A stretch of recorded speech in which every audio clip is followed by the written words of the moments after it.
Richard Martineau. Plongé dans l'actualité avec des observateurs qui pensent à contre-courant. Alors, on revient sur la nouvelle du jour, le rapport de la coroner, Mme Guéane Kamel, concernant la jeune fille de Granby. Nous allons parler avec M. Paul Langevin, qui est psychologue et ancien intervenant à la DPJ. Bonjour, M. Langevin. Bonjour, M. Martineau. Hallucinant. 24 visites à la maison, M. Jean Langevin. 24 visites à la maison, puis on dirait qu'ils n'ont rien vu. Je suis même pas surpris. Je vous le dis, ah, là. Non. Non, ça, c'est un dossier. Mais il y en a des milliers de dossiers comme ça qu'il va falloir que, oui, je comprends que le ministre Carman a fait des changements, là, mais 24 fois, là, on a un problème. Au bout de 2-3 fois, tu es supposé de voir qu'il y a de quoi qui marche pas, là. Ben c'est ça. Si 24, ils n'ont rien vu, ça prend combien de visites à la maison, là, à un moment donné, que tu te dises, il doit y avoir quelque chose qui se passe à la maison. Et là, la coroner a dit, il ne faut pas seulement blâmer la DPJ, là, c'est un peu tout le monde, les policiers, les voisins, les professeurs, etc. Mais vous persistez à dire que, le gros du problème, c'est la DPJ.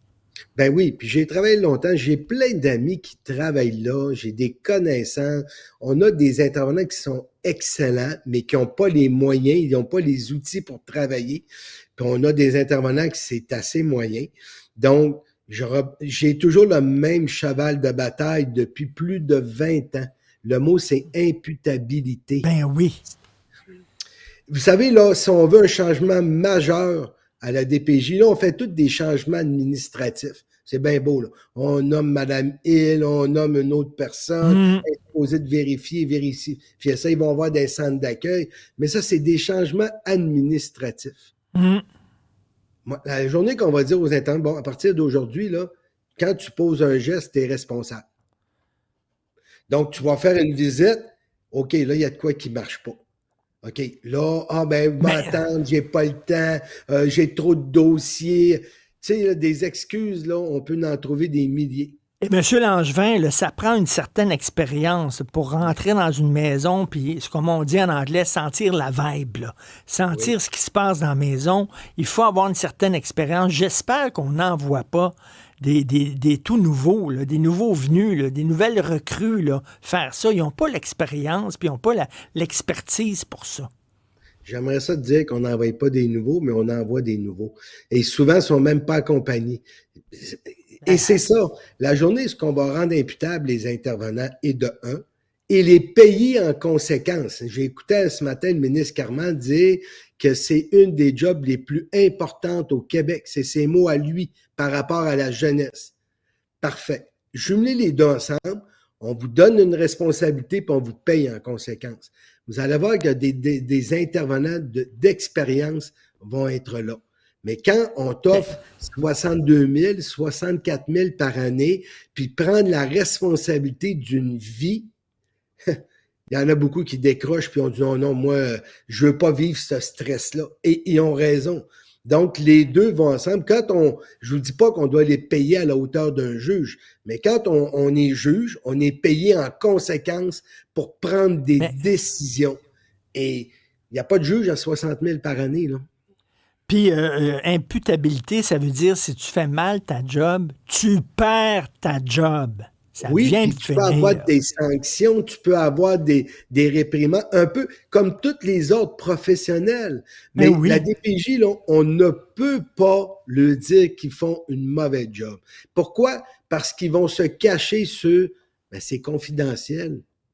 On ne peut pas vous le dire, on ne peut pas vous en parler. Mais quand ils ont besoin de nous autres, par exemple, quand ils ont besoin de la population, quand il y a une alerte Amber, là, c'est drôle, il n'y a plus de confidentialité. Mais quand ça fait leur affaire, excusez, on ne peut pas vous en parler. Un des problèmes, puis vous prendrez le temps d'aller voir les recherches, oui, c'est important de demeurer des choses confidentielles, mais il y a un envers à cette médaille-là. Quand on met les choses trop confidentielles, c'est la loi du silence, la loi de l'omerta. On ne parle plus. Et c'est un problème. Des fois, mais c'est parce que des fois, il y a des parents qui ont perdu la garde de leur enfant pour des niaiseries. Pour des niaiseries, ils ont perdu la garde de leur enfant. Puis là, il y a des couples qui ne devraient pas avoir la garde de leur enfant, puis qui gagnent la garde de leur enfant. Ça n'est rien comprendre. Ben, c'est ça le problème. Le problème, c'est qu'au niveau du Québec, au complet, c'est pas égal. D'une région à l'autre, tu peux avoir un très bon intervenant, puis lui, il va l'avoir l'affaire, puis il va agir correctement et justement. Tu t'en vas dans un autre secteur et là, tu n'as plus le même comportement. Il y a beaucoup d'ego dans les intervenants et moi, je lui dis, là, c'est le temps de baisser vos égos, là. Hein? Vous n'êtes pas là pour montrer aux parents ou pour enseigner à votre bas. Non, protection de l'enfant. Et l'autre point, puis j'ai pas peur de le dire, tu me permets de t'appeler Richard. Richard, j'ai pas peur de te dire, les syndicats. Moi, là, je comprendrai jamais en ce moment comment qu'un enfant de 4 ans peut avoir eu 15 intervenants dans sa vie différents. Et là, ils vont me dire, ouais, mais là, ils ont le droit de changer de poste. Ouais, mais quand ton droit d'employé dépasse les droits des enfants, on a un problème. Moi, je pense qu'on doit revoir aussi avec la paye, avec l'imputabilité, l'histoire qu'on peut changer de poste aux 5 minutes au niveau des enfants. Je parle pas ailleurs, mais au niveau des enfants, là, même dans nos familles, qu'est-ce qu'on dit? Constance et stabilité.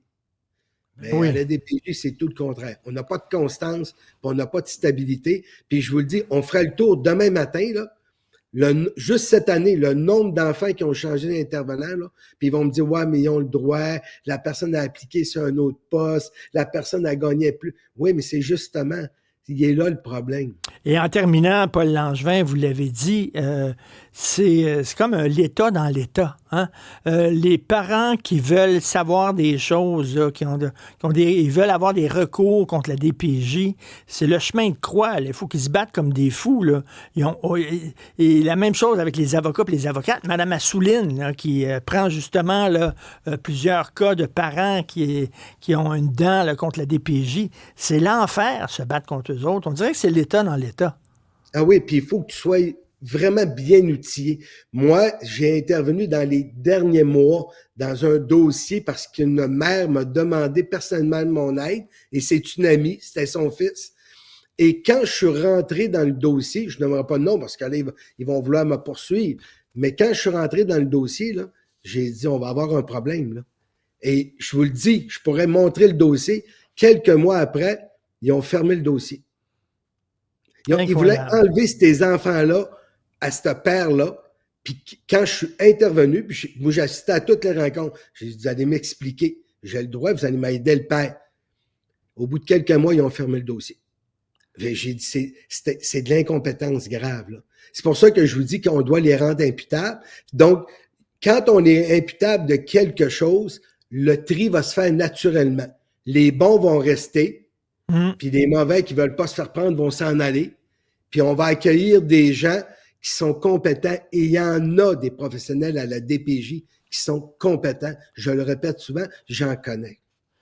Et ils ne sont pas tout seuls, la DPJ. Là, rapidement, là, les policiers qui ont interrogé la petite fille au poste de police. Tu fais pas ça au poste de police. N'importe qui sait ça. Parce que c'est trop impressionnant pour une petite fille. Là, à peur de se faire emprisonner puis tout ça. Puis là, après 8 minutes, c'était évident qu'elle pouvait pas parler parce qu'elle s'est fait briefer par son père en disant « Tu fermes ta gueule. » Puis il me semble qu'un policier, à un moment donné, t'allume en disant « Elle veut pas me parler. » C'est parce que... Puis là, non, après 8 minutes, c'était fini. L'interrogation. Non, il y a plein de gens qui ont...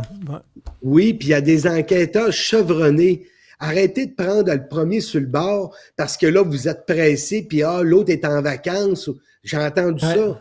Attendez, il y a des enquêteurs chevronnés qui sont bons. J'ai travaillé là pendant 13 ans. C'est possible. Merci beaucoup, monsieur. C'est décourageant. Paul Langevin, psychologue intervenant, ex-intervenant à la DPJ. Merci pour votre franchise. Hein. Merci. Bonne journée. Ça me fait plaisir. Merci.